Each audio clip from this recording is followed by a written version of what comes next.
In this short video, we're going to walk through the steps to get the starter code project set up to get you started on the Java skills track.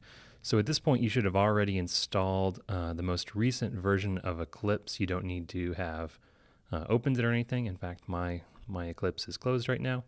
But make sure you're on the GitHub repository page for the Java OO exercises project. All right, so once you're here, you should be logged into GitHub, as I am now, and go ahead and fork the project by clicking the fork button. That'll make a copy of the project source code into our own GitHub repository, or GitHub account rather. And great, so now we have our own copy. I'm going to go ahead and fire up Eclipse now, and I'm going to show you how to import this project into Eclipse. Previously, we've done this at the commands line. We've imported projects or downloaded projects to our computers at the command line using git clone. This is going to be similar, but since we're going to be working within the IDE Eclipse, we want to use its tools for managing Git repositories so it can help us do some of the work. All right, so I'm going to go ahead and uncheck this setting down here so I don't see the screen anymore when I start up Eclipse. If you want to see it, that's fine. We're not going to need a task list or an outline, so I can close those. All right, so now I just have an empty workspace within Eclipse, and I don't have any code to work with yet. So I'm going to go to File, Import, and here I just have different ways that I can import code, projects, files, etc. So under Git, there will be one option, Projects from Git. Let's select that one. All right, and then we want to clone the URI. That's the method we're going to use to import a Git project. We want to hit next. Now here we're going to have to configure which repository we want to clone into Eclipse. So I need to go back now to the repository page for my fork. Notice I'm on CB demo Java OO exercises, not the LaunchCode education version. I'm on my fork, and I'm going to clone, copy the clone URL right there. And we're going to go back to Eclipse and paste that in. All right. Now, all these settings should be pretty good. Those should all be fine. The one thing we need to do is to add our authentication information. So just go ahead and type in your username and password for GitHub. Go ahead and check this box. That way you won't be prompted to type in that information every time you want to do an operation with the remote repository. So Eclipse will store that credential for you. All right, on the screen, just click Next. We're just checking which branch we want to import, and there's only one branch in this particular case. All right, this all looks good too. Next. And you might see this warning. This is just telling you that Eclipse is going to store, it needs to store a master password to keep your passwords safe. So I'm just going to have to go, I'm going to go ahead and, you probably want to do something different than this, but this is just a demo account, so I'm not worried about it being too secure. Okay, so now I have the option of how I want to import this code. In this case, there's actually an Eclipse, some Eclipse project settings in the repository. So we want to import this as an existing Eclipse project. That way, some of the setup configuration will already be taken into account when we bring this into Eclipse. So go ahead and hit Next.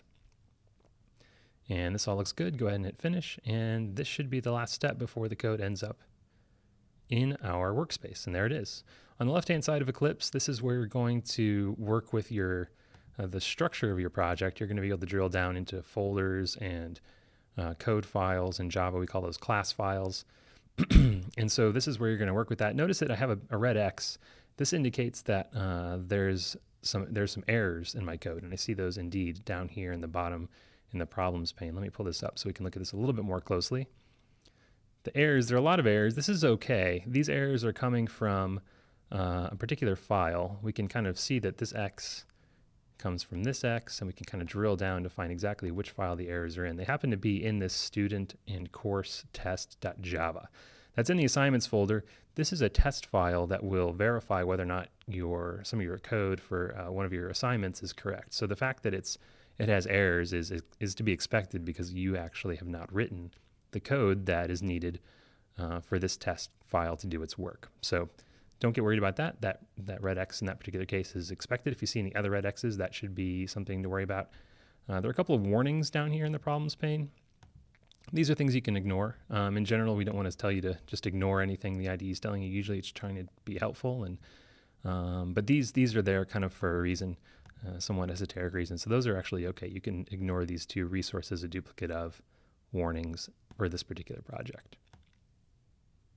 All right, so now let's look at how we might commit our code through Eclipse to GitHub. So you recall previously we've used GitHub at the command line, and we've done a few things in sequence. We've done things like git add to stage our files for committing.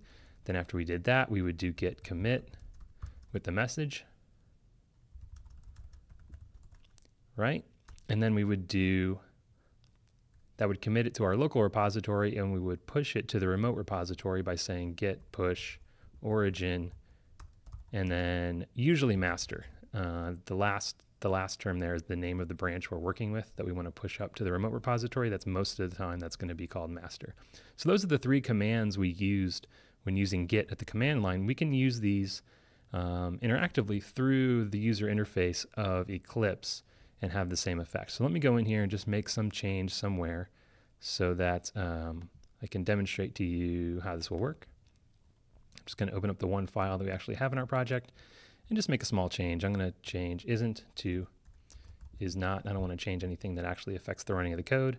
So now I have a change that I can actually push up to GitHub. You don't necessarily need to follow along in this step. I'm trying to show you how you'll do this in the future when you're working in your studio's exercises and assignments.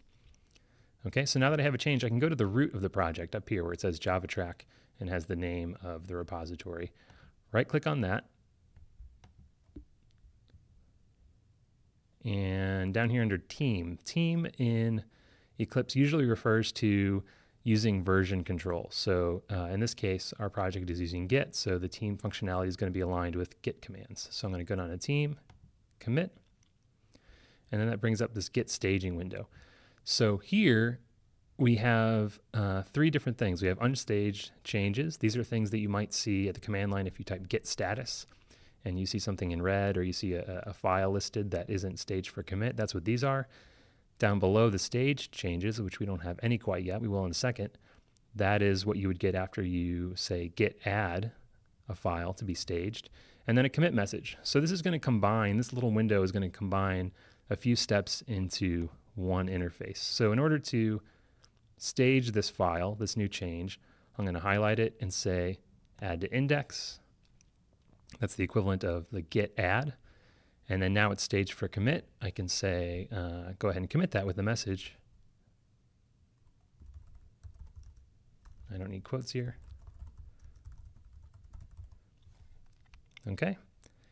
And obviously you don't have to do one file at a time. If I had multiple files, I could commit and stage and commit multiple files at once. Now down here, you have the option to commit or to commit and push both at once. So if you commit, that'll commit the changes just to your local Git repository. It won't push them up to GitHub.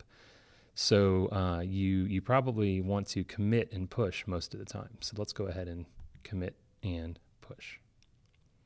Here it's going to just kind of give me a preview of what's going to happen when I push. It's saying I'm pushing from my local master branch to the remote master. Here are the specific commits that I'm trying to push. I can hit OK. And if all goes well, you will not receive any error messages and your code will look good. You can go ahead and verify that that all happened, pardon me, by going up to GitHub, hitting refresh, and we can see that I have my new commit right there. In my commits list, I can also view that too, that here I have that commit listed as well. So there we go.